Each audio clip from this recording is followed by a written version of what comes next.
ഇവിടെ വകുപ്പുകൾ തദ്ദേശം, ആരോഗ്യം, മൃഗസംരക്ഷണം ഈ 3 വകുപ്പുകളുടെ അനാസ്ഥ ഒരു വശത്ത് നിൽക്കുന്നു. എന്നാൽ നേരത്തെ അമൽ സൂചിപ്പിച്ച പോലെ നമുക്ക് വാക്സിനെതിരെ പറയാൻ സാധിക്കില്ല. വാക്സിൻ ഇല്ലാതെ മുന്നോട്ട് പോകാനും കഴിയില്ല. എന്നാൽ വാക്സിൻ എടുക്കുമ്പോൾ സംഭവിച്ചിട്ടുള്ള വീഴ്ചകൾ എന്താണ്?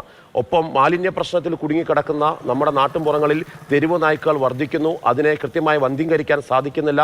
പേവിഷബാധ ഏറ്റുകഴിഞ്ഞാൽ ചികിത്സ അതിപ്പോൾ വിളക്കുടി പ്രാഥമിക ആരോഗ്യ കേന്ദ്രത്തിൽ നിന്ന് തുടങ്ങി താലൂക്ക് ആശുപത്രി തുടങ്ങി ഇങ്ങ് തിരുവനന്തപുരത്ത് SIT ആശുപത്രി വരെ എത്തിയിട്ടും ഒരു കുഞ്ഞിൻ്റെ ജീവൻ രക്ഷിക്കാൻ കഴിയാത്ത ദൗർഭാഗ്യകരമായ അവസ്ഥയിലാണ് നമ്മൾ നിൽക്കുന്നത്. ആ സാഹചര്യത്തിൽ ചോദിക്കുകയാണ്, അവിടെ നിന്ന് നമുക്ക് നൽകാൻ കഴിയുന്ന ഏറ്റവും പുതിയ വിവരങ്ങൾ എന്തെല്ലാമാണ്?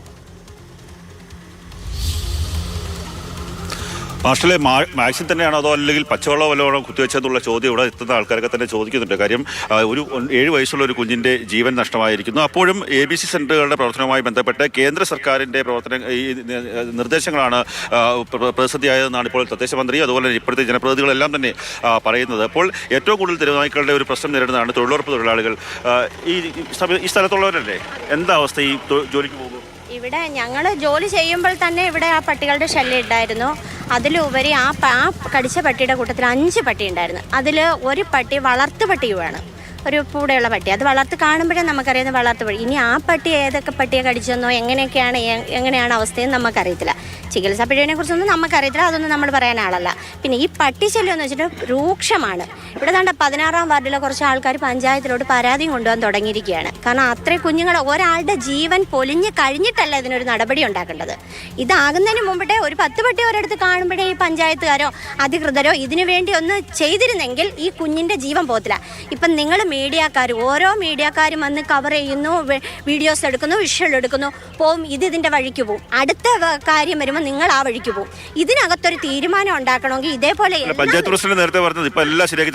അത് ശരിയാക്കി തരാൻ ഒരുപാട് കാണുന്നതാണ് പഞ്ചായത്തിലും. ഇത് ഒരു വിഷയം വരുമ്പോൾ ഇത് ആൾക്കാരെടുത്തിടും. എന്താ ഒരു അവസ്ഥ? ഞങ്ങൾ പറയാനുള്ളത് മെനഞ്ഞാന്ന് പറഞ്ഞു.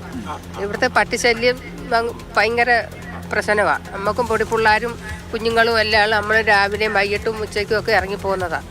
അത് നിങ്ങൾ എന്തോന്ന് വെച്ചാൽ അതിന് നടപടി കണ്ടെത്തണം. നമുക്ക് പിന്നെ അതേ പറയാനുള്ളൂ. ഒട്ടേറെ തൊഴിലുറപ്പ് തൊഴിലാളികളുണ്ട്. കാര്യം തെരുവുനായയുടെ ശല്യം ഏറ്റവും കൂടുതൽ രൂക്ഷമായ പ്രദേശത്ത് ജോലിയെടുക്കുന്ന ആൾക്കാരാണ്. ഒരു കുഞ്ഞിൻ്റെ ആ പ്രദേശത്തു നിന്നുള്ള ഒരു കുഞ്ഞിൻ്റെ ജീവനാണ് നഷ്ടമായിരിക്കുന്നത്. അപ്പോഴും എല്ലാം ഇപ്പോൾ ഉടനെ ശരിയാക്കി തരാം, അല്ലെങ്കിൽ ഞങ്ങൾ ഉടനെ ഈ പട്ടിയെ പിടിക്കാൻ വേണ്ടിയുള്ള നടപടികളുമായിട്ട് മുന്നോട്ട് പോകുന്നു എന്നൊക്കെ തന്നെയുള്ള മറുപടിയാണ് വന്നിരിക്കുന്നത്. ഒരു ജീവൻ നഷ്ടമാകുന്നിടം വരെ ഇത്തരത്തിലുള്ള കാര്യത്തിന് വേണ്ടി കാത്തിരിക്കണോ എന്നുള്ള ചോദ്യമാണ്. പക്ഷേ ഇനി ഇപ്പോൾ നേരെ വാക്സിൻ എടുക്കാൻ പോകുന്നു, അല്ലെങ്കിൽ മറ്റ് 2-3 ദിവസം അല്ലെങ്കിൽ ഒരാഴ്ചത്തേക്ക് വേണ്ടിയുള്ള ഈ കുഞ്ഞിൻ്റെ മരണവുമായി ബന്ധപ്പെട്ട ഓർമ്മകൾ പതുക്കെ മങ്ങി തുടങ്ങുന്നിടം വരെ എങ്കിലുമുള്ള ഒരു ഈ വിളക്കുടി പഞ്ചായത്തിന്റെ ഭാഗത്തുനിന്നുണ്ടാകും. പക്ഷേ അതായിരുന്നില്ല വേണ്ടിയിരുന്നത്. നേരത്തെ തന്നെ ഇത് സംബന്ധിച്ച് ഒരു കൃത്യമായിട്ടുള്ള ഒരു നിരീക്ഷണം ഉണ്ടാക്കണമായിരുന്നു. കാര്യം ഗ്രാമപ്രദേശത്തുള്ള ജനങ്ങൾ കൂടുതലായി തിങ്ങിപ്പാർക്കുന്ന പ്രദേശമാണ്. നേരത്തെ പല അമ്മമാരോട് സംസാരിക്കുമ്പോൾ ഞങ്ങളുടെ കുഞ്ഞുങ്ങളെ പുറത്തേക്ക് ഇറക്കാൻ പേടിയാണ്, ഭയത്തോടു കൂടി ജീവിക്കുന്ന കുറേയേറെ അമ്മമാരുള്ള ഒരു നാടാണ്. ആ സ്ഥലത്ത് അവസാനം ഒരു കുഞ്ഞിൻ്റെ ജീവൻ നഷ്ടമായ സമയത്ത് വീണ്ടും ഞങ്ങൾ എന്തെങ്കിലും ചെയ്യാമെന്നുള്ള രീതിയിലൊരു പ്രഹസനം കാണിക്കുന്ന നിലപാടാണ് പഞ്ചായത്തിന്റെ ഭാഗത്തു നിന്നുള്ളത്. പഞ്ചായത്തിന് മാത്രമല്ല